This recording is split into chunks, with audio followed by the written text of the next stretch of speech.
I decided that Lucy would be fine. I felt strong about it. It's easy to understand why someone might look at that and think this is going to be a terribly serious problem. I think it took us a couple of years to find out that what the process would be. There was really no cure. There's no cream you can put on or pills you can take.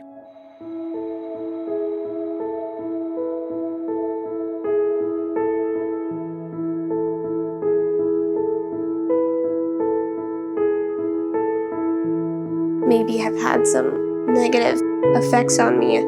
I really think that that was for the best rather than going through 21 surgeries when I'm like going through my teenage years, because those are the years that are really definitive.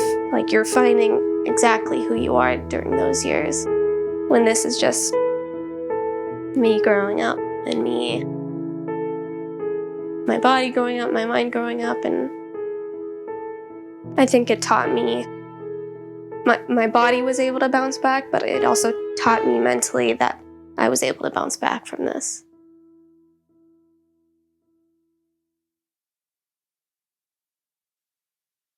I could sense that there was some sort of a stigma associated with some folks living with this condition, especially if the nevus was on the face. No, I don't get annoyed at all. I think I just say, oh, I mean, I was born like this. It's a large birthmark. I've gotten to the point a while ago where I'm comfortable with my nevus and how I look.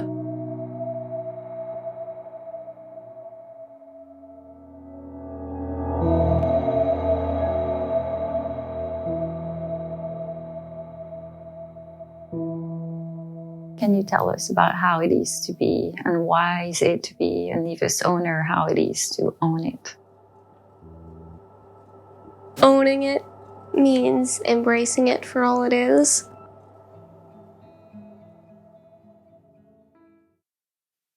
You know, we were in California when Lucy was born in Paris, and I got a call from Jeff, her dad. He said, Lucy's been born, she's great, but there's a little problem. And as we looked at it, it looked like a very large encompassing. It was most of her upper body, her neck, and we were. And I think the thing that made us really upset, at least myself, was that the doctor didn't seem concerned and was giving us the wrong advice. To be completely honest, I'm not sure what CMN stands for, but I know that that's what it's called. Growing up with Lucy wasn't too difficult. The only thing that I can think about that was frustrating was having to explain why her neck is dirty to my friends. And when I would have new friends over, they would always be asking questions. My mom took videos of us when we were younger, just to remember our younger years. And looking back at them, I see that I'm a normal girl. I don't really pay much attention to my nevus. I'm just playing like a normal kid would. And it makes me happy to see that I wasn't so focused on my nevus and what other people thought of me.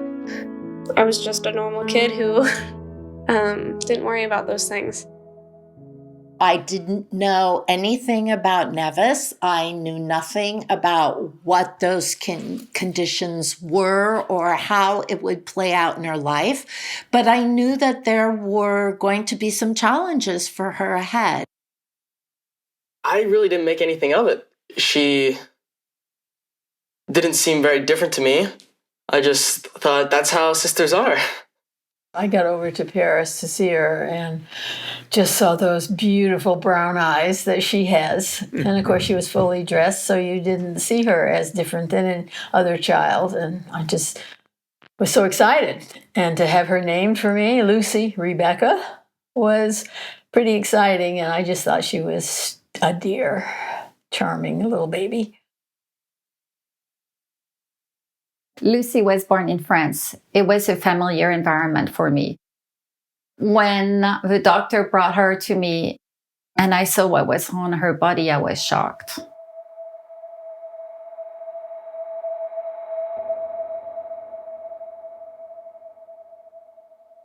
CMN is an acronym for abbreviation for congenital melanocytic nevus. And really, it's a form of a birthmark that's composed of melanocytes, which are the cells that produce pigment in our body. What we're really talking about is giant congenital nevus or multiple congenital nevi are the patients, the people who have nevi that Lucy has. It seems to be a random event that just happened. Most large CMN are caused by specific programming errors, or what we call genetic mutations, in the pigment cells. It's not in their bloodline. It's really only in the pigment cells. And that's one reason they, for example, can't pass it on to their own children. People often wonder what's the frequency of large and giant nevi within the population. And the estimates are really just that, estimates. They aren't exact numbers, but it's believed to be in the range of about 1 in 20,000 babies born. And as far as we know, there's not any particular ethnic or racial group that is more affected. My sense from having seen dozens and dozens of children with CMN over the years is that you have a real reaction that's very normal of shock. They sort of can't imagine that this actually occurs, especially because it's so visible, it's so dark in color. So one of the things that families and parents are most worried about is, what's my child's risk of having something really serious like cancer? Will this kill my child?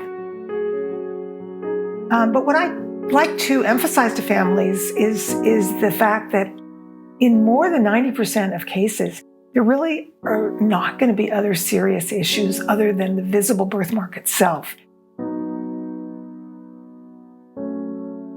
We didn't have any information. This was a little bit before even the internet was a lot of good information on the internet.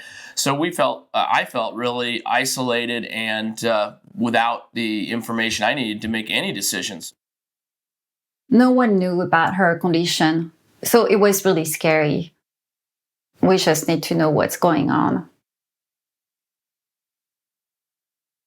Once you have a child, you have to come to terms with your own issues and your own vulnerabilities and figure out a path forward. Acceptance of a certain reality that you didn't ask for, that nobody asked for, is really part of what we all deal with. I think the best approach for families when they have a child born with this condition is really to try and figure out, first of all, is there something medically important that needs to be done? And if there is, for example, if there's a very large area that looks worrisome to the dermatologist, does that area need to be biopsied to make sure that it's not developed into a skin cancer, or can it just be watched? Those kinds of things. To document what there is so that it can be followed over time. So photographs are extremely important. And one of the things I like to tell parents right away is, I know this is a shock and you're seeing that birthmark almost like it's the biggest thing, but even in a few months, your child will start to smile and laugh. And that will not seem like the biggest thing anymore. But over time, they become their own people and they have a personality. And that's really an important thing to try and keep some perspective on as soon as you can manage to get that perspective. And it's easier said than done, but I think it's an important task, challenge that parents need to recognize as they go through this journey with their child. And one of the most important things that I want them to do right away is to reach out to other families. And they can do that through Nevus Outreach or other support groups that are composed of families who have been through this before and who will really become their allies in this journey in terms of really understanding what they're going through and providing them with not just support, but also state-of-the-art information so that as changes happen, they'll be among the first people to know what's really going on in the field.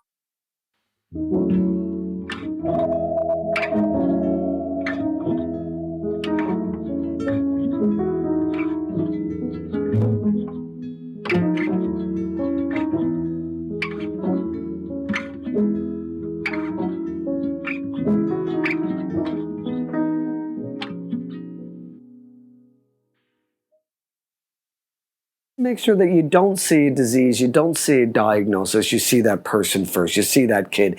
And we want the world to see that beautiful baby the way that you see that beautiful baby. And everything that we do needs to create opportunities to help the public see beauty in that gorgeous face.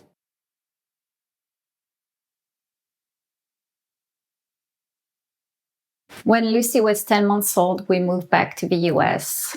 There, we picked a new team and met with a pediatric plastic surgeon. Deciding on whether to have surgery or not is a big decision. She had such a large nevus that we felt that you wanted to get them as a child. The skin's stretchable. The kids recover faster than if they're older. The cosmetic surgery becomes much more complicated. So we took advantage of her youth and stamina to go through those surgeries. I definitely support families, if they want to go through with surgery, is to talk about trying to optimize the impact of surgery. For example, to remove the thickest part of the nevus, the part that's the most irregular, like in Lucy's case, she had areas that were multicolored. Some areas were red, some areas were dark brown, some areas were light brown. And those are a little harder to follow. And we may decrease the risk of melanoma by doing surgery and taking away the largest burden of nevus cells, for example, in that area. Another reason why we opted for surgeries is, I have to say, the aesthetic reason. We didn't feel comfortable with the look of it. This combined with the risk of getting cancer, we just opted for surgeries. But I think more and more, as we've appreciated that the risk of malignancy is not so high as we thought, we've begun to question, what is sort of where are we heading and what is really our goal? Often these birthmarks are really too large to realistically remove all of them. It's just not even possible. We had doubts about our decision because there was so little known. It felt like going in the dark. It's interesting that for every family, the decision about surgery or how much surgery is very, very individual. It's highly individual. But beyond that, the path really varies by the family, by the specifics of the situation, where the nevus is located on the body. I always wondered, was it a good decision? What do you think? Do you think if you would put yourself in our shoes as parents? I think that, I can't do anything about it now. I've already gone through it, so there's nothing I can really do about myself. And I completely understand why you guys chose to go down that path. But I think that if I were in your position now in this day and age where there is information on nevus and it's not deemed as much of a threat as it was when you guys were deciding between surgeries or not, I think I'd probably choose not to have surgeries for my kid who had nevus. Bonjour, mademoiselle. Thank you, Mama. Considering with the new information we have on it and what I learned and through the process of living through it and documenting it in the film, I would be the same. I don't think I would do surgeries. Mm-hmm. And it's hard also to make peace with it. But then, you say, well, I had so little information. But it does feel good to hear that from you.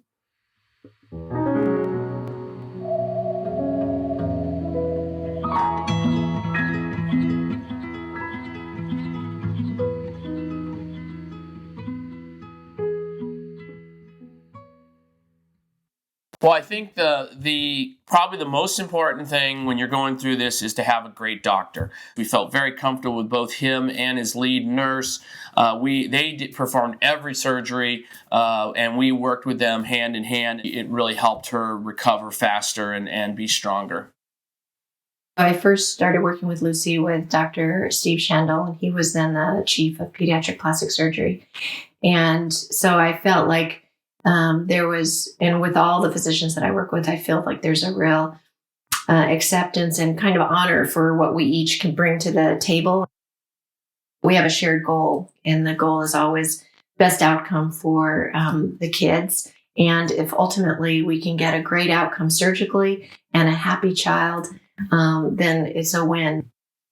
I was so worried about her being so young and going through these surgeries. And I remember one surgeon said, the only thing you have to worry is about her being on the back of a motorcycle of her boyfriend at 16. And I thought, wow, yes, he's right. She'll be fine. The differences now between how and what we do with giant nevuses like Lucy, I think, unfortunately, there's been no huge change in the intervention as far as surgical options. So surgical excision, a series of cutting and then closing and taking out bit by bit as the kids grow, versus tissue expanders, which unfortunately that technology has not changed at all. And it still requires weekly injections. And our goal is always to do them as quickly as possible with as little pain as possible. So it's usually several types of treatment that are going to be involved for the optimal result. Well, I think with every surgery, there's the risks for complications. That's just the reality of surgery. And when you have a series of surgeries like Lucy did, there is scarring, there are wound issues, there are wound breakdowns. The expanders can break, not hang on to the fluid, and so the skin doesn't stretch. So that's always so discouraging. One time she lost lots of blood. Another time her scar opened up. One time she had an infection. We just never knew what to expect exactly. You have to be strong in the face of this so that the child will grow up strong. Lucy was always feisty and strong and confident. And I teased her about being angry because it was always to me an inspiration that after all that, because that's the appropriate response, if a child is hurt, it's appropriate to be angry. Lucy really required multiple iterations of surgery, and that just really took a toll on both, especially her mom with Valerie and myself. Just going to the hospital, coming back from the hospital, staying overnight at the hospital. That was a lot of work, and she, that's quite a few surgeries. So and every one of them was anesthesia. So that's always scary when a child goes under anesthesia. So I'm, it was stressful. I'm brutally aware is that the mom, as a parent, you're so concerned and scared and want the best for your child. And then what's so ironic is your child wants the same for you and wants you to be happy and doesn't want you to be scared for them. So many times I've said to a child, don't worry about mom or dad, they're fine. And the fact that I have to say that to a child, to me is extraordinary. Every single week, we made it a game for Lucy, but I think between Valerie and I, we went into kind of our mode, and I feel like we both had kind of a rhythm that we would get into to get Lucy through it.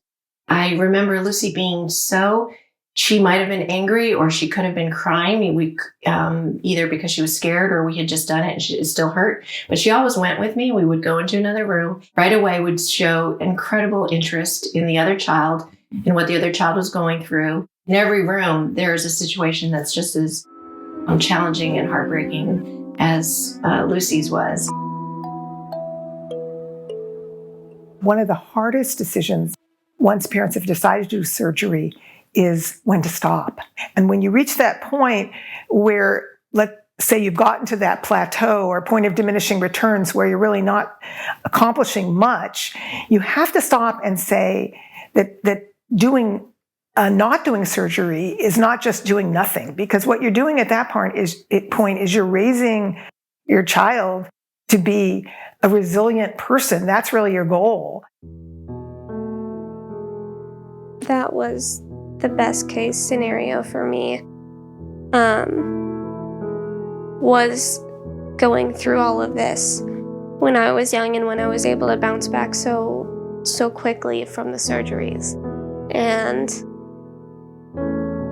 be kind of naive. I think that was good because it doesn't seem like such a menacing challenge to overcome, and that it felt like this was just part of my life. Bring your gifts, come and worship Him.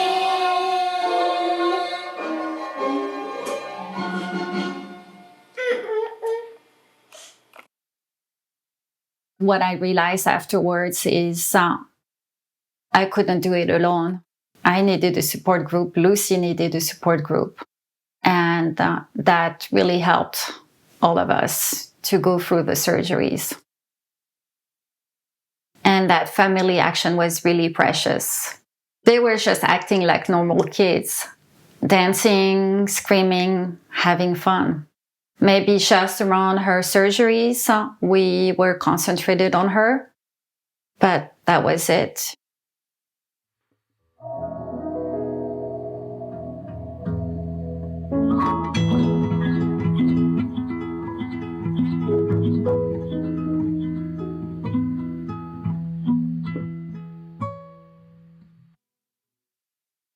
At 9 years old, her dad and I thought that she was old enough to decide. So we had a serious meeting and talked with her and asked her if she wanted to proceed with surgeries. And she said no. She said that she wanted to stop. And we felt relieved that she decided that she took the lead.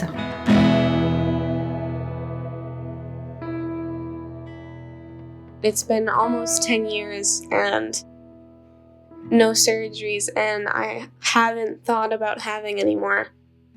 My experience at the Lucille Hopper Hospital was scary, goofy, awkward, playful, entertaining, and most of all fun.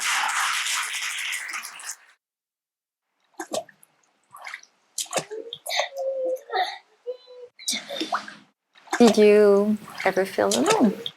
I personally felt like that because of my nevus, and even though that was not the case, that's how I felt at the time. When I was younger, around like 8 to 10 years old, I think I thought that people would see me differently and maybe be more hesitant to be friends with me because of my nevus. And so I was kind of needy and desperate for people to like me because I wanted them to see past that. And really that just puts people off. So I think once I found my confidence and found that people don't really, if they like you as a person, they're going to want to be friends with you.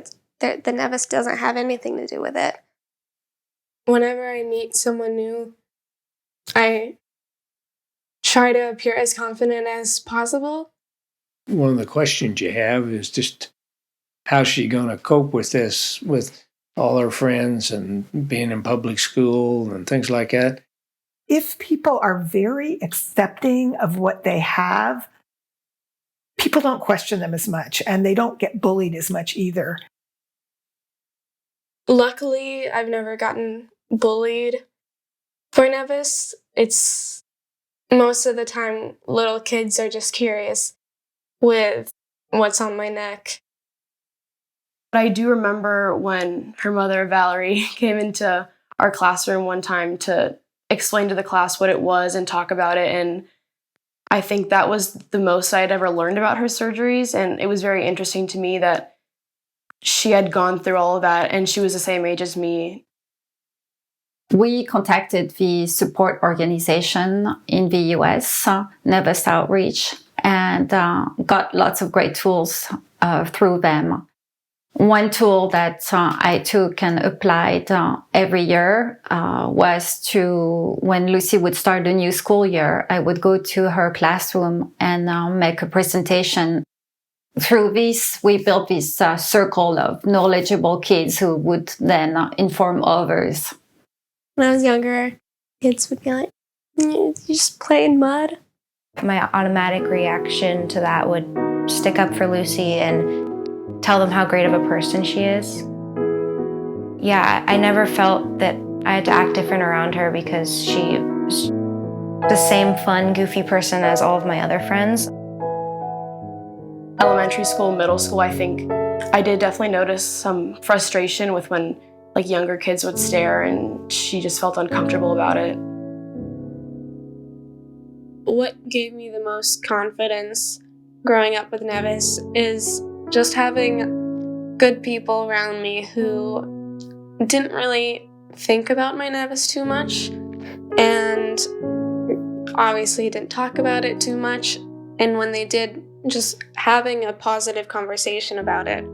I was in a fire when I was a child. I spent almost a year in the hospital. I had numerous skin grafts and surgeries. One of the things that was very interesting between Lucy and myself was that my scar is very similar to Lucy's scar. Well, I think the way that Lucy was raised and the way that I was raised was very different because I was not told I was beautiful and I was told to cover up. And I think that the way that Lucy was raised was with complete acceptance.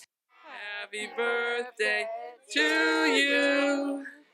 Happy birthday, dear Lucy. Happy birthday to you. Make a mash. Oh,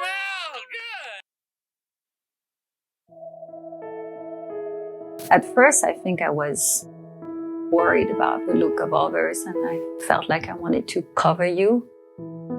But I think that didn't help me and that didn't help you. And you really wanted to be normal like everyone else and wearing those, showing your skin. And when I started listening to you, I felt also more free. So I felt much better. I felt you were more independent this way too.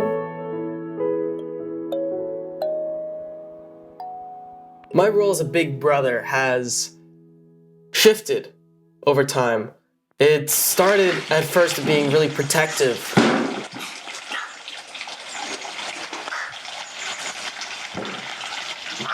Over time, as she became stronger and more confident, I also saw that it was a little hopeless or even counterintuitive to try to shelter her. Lucy and I fight a lot, and I think we would fight just as much if she didn't have Nevis, and I would hate her just as much if she didn't have Nevis as well. For as long as I can remember, Lucy has had a large group of supportive friends, and in fact, my mom came up with an idea that Lucy's Nevis is kind of a jerk deterrent because only really genuine, nice people will go to Lucy and talk to Lucy and want to be friends with Lucy, and they don't care about her Nevis, and that's how Lucy got her friends that she has today. My friends have been a comfort for me since they show me that I'm no different from them, because they too always forget that I have this skin condition.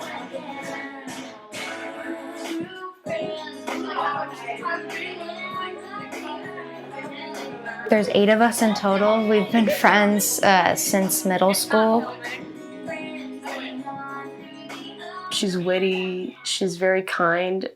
She has like the best manners, I think, of all of my friends. Like, she's so polite. I think that when we're all together, we kind of just forget about what we're insecure about, and like we kind of help each other realize that there's more important things than insecurities. And I think that we all just kind of try to value each other and show each other how important they are. And I hope that Lucy has gotten that from all of us. What makes us close friends? I mean, it's a group of 8 of us, and they all mean so much to me. And I think that they make me feel like the best Lucy. I think there's just some element that's just deeper about her. I think because of the Nevis, she's been able to experience a lot more pain, but that pain has also brought her something really positive and good about her. She definitely doesn't need us. She's very independent on her own. About 2 years ago, I had bad insecurities about my size and just being smaller than everybody else. And I remember my mom would always tell me, "Oh, think about Lucy. Lucy has Nevis. People think about her this way. You're not that bad. It's not a big deal." And I didn't like this because I thought I didn't want to pity Lucy for the way she looked. I think that my problems were still valid. It just sounds really unaccepting of Lucy, I guess. Like, oh, my problems are valid too. I don't think that takes anything away from me, though. Yeah. I think it's true, and I think you still do feel that way. I just cringe when I hear it. It was interesting going to the Nevis Outreach Conference because it was like entire families that had maybe a parent or a child with Nevis. And so I got to meet other Nevis owner siblings. So people whose sibling have Nevis. People whose siblings have Nevis. And so that was interesting, being able to connect with other people that kind of have the same thoughts about how their parents might treat them differently than their sibling. And I think that definitely helped me, I guess, better support Lucy too.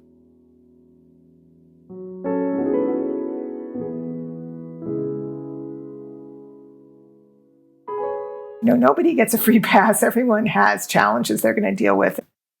And the approach really is to try and make your child as equipped as possible to deal with the world as a resilient person who approaches the world with optimism, who tries to figure out where the resources are that can help them. I always admired Lucy for her ease with which she has accepted herself. And it's my generation of where we, covered up differences and hid people that had disabilities and so on. That was sort of in my thinking. And it's great to see that we've matured beyond that. And she's able to go out and to see her graduation picture with some of her congenital nevus showing in her black blouse. And that's who she is. And people love her. Because of Lucy, I guess I see people that have differences as equal, as just the same as anybody else. She's very protective over me, and she doesn't want me to worry about her or see her differently. Family and close ones and people who know you, them being accepting of it is the easy part, and then it gets progressively harder to move along is self-acceptance and finding your own confidence.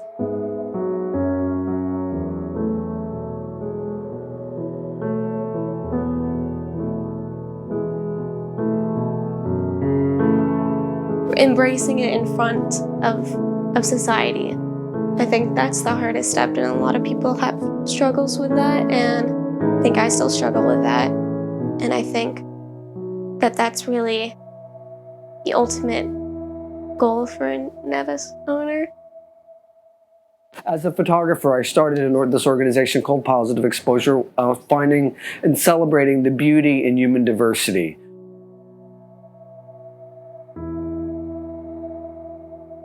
had the great opportunity to meet and photograph Lucy for a photographic exhibition that we created that launched in Marseille.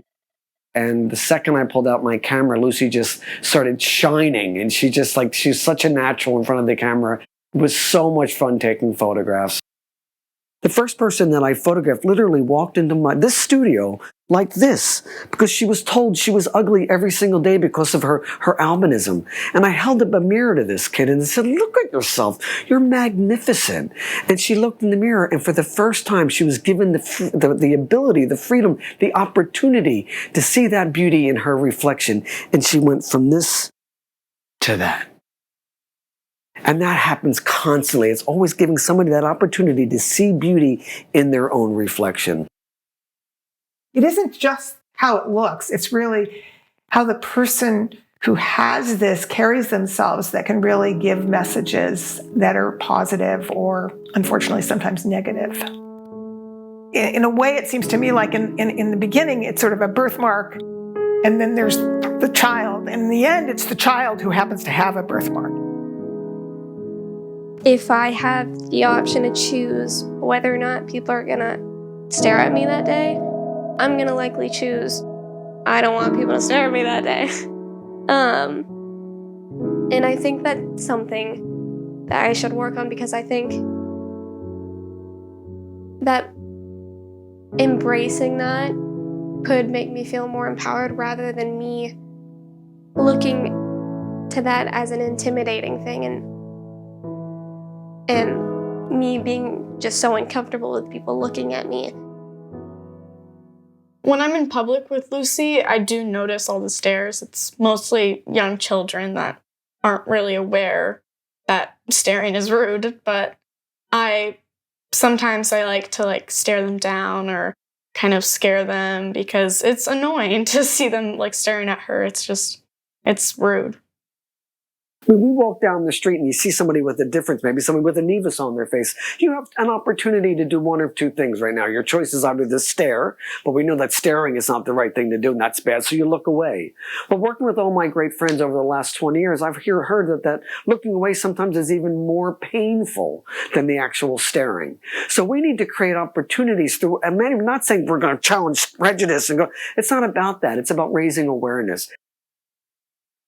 There was a TED Talk that my mom sent me a link to. Bonsoir. And this woman with Nevis was speaking about these tips. She said something that was just so easy. I never realized it myself, but it could make the biggest difference. Vous appréciez modérément son comportement.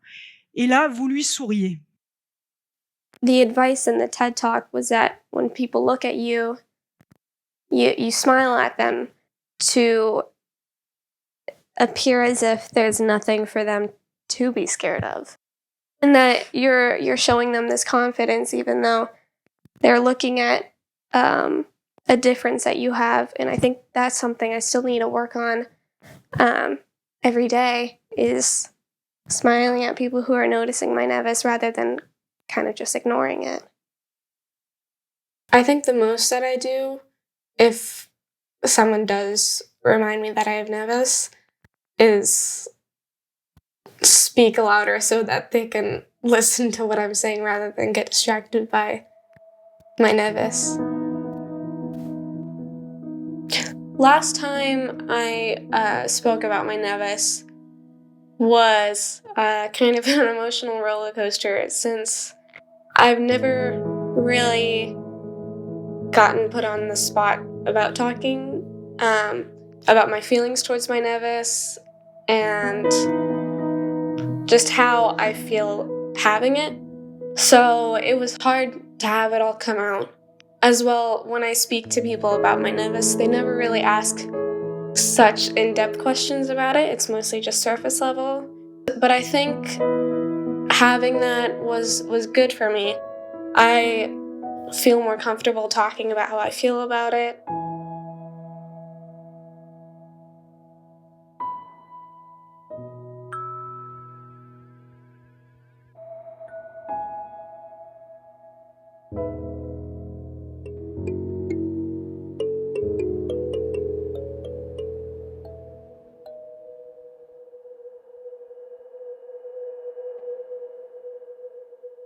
If I first meet someone, I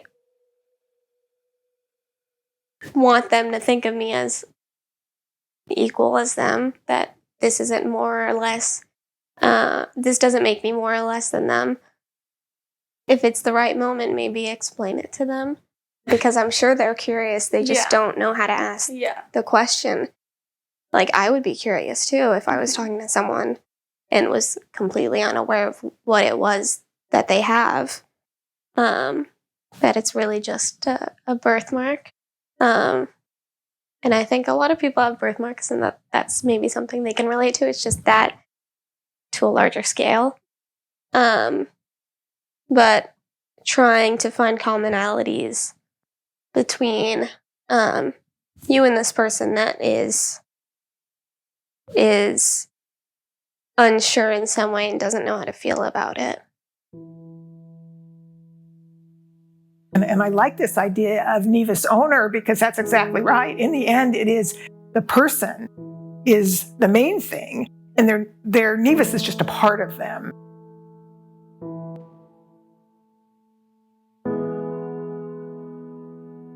In 2013, when I went to the Nevis conference, I just seeing all these people look and feel so comfortable in their skin made me feel empowered instantly. And then going out of that, the setting of just people with Nevis and going into the setting of everyone's different, and going into society and seeing these people still embracing themselves and posting about it and talking about it openly is even more empowering. I also saw such strength, and I saw such empowerment and community, and together there weren't any difficulties. But you don't let anybody tell you that you're not stunning, that you have to believe wholeheartedly that you are amazing. And now I actually look at her and I don't see it most of the time. Or when I do, I think it's beautiful, frankly, so. I really like the term Nevis owners. I like how it relates to our title, Nevis I Own It, because I've heard a couple people talk about Lucy's Nevis in particular as like a piece of art, as like a cool, like maybe even you can see stars in there and it's like a galaxy or something like that.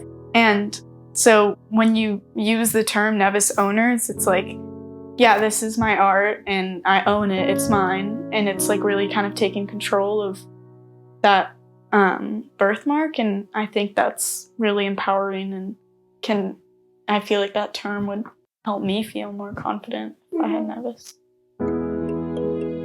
It won't be as widely accepted just because it's not so common as scars are. It's easy enough to say, beauty is inside, but we also know that we live in a very, very visible world where people have strong opinions about physical appearance. And that's a reality too.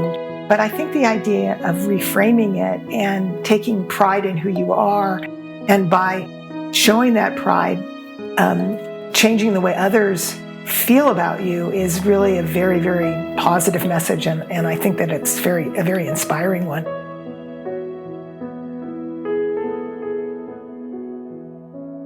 In the future, I'd like to graduate from college and hopefully go into the field of environmental and wildlife conservation. I'd like to travel,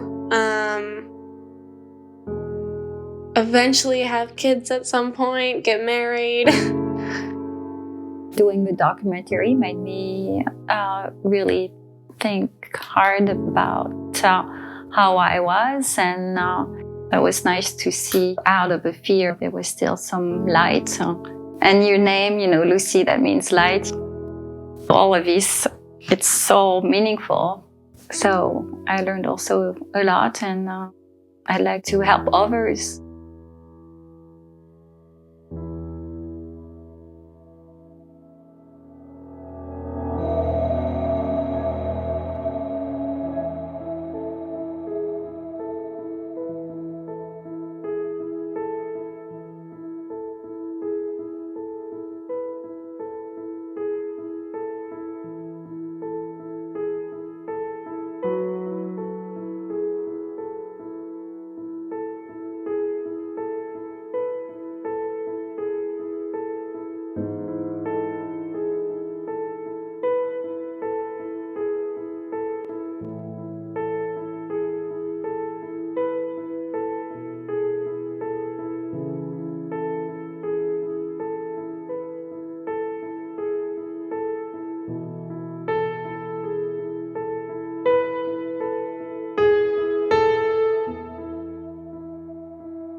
Sophie, so what does CMN stand for? I got this.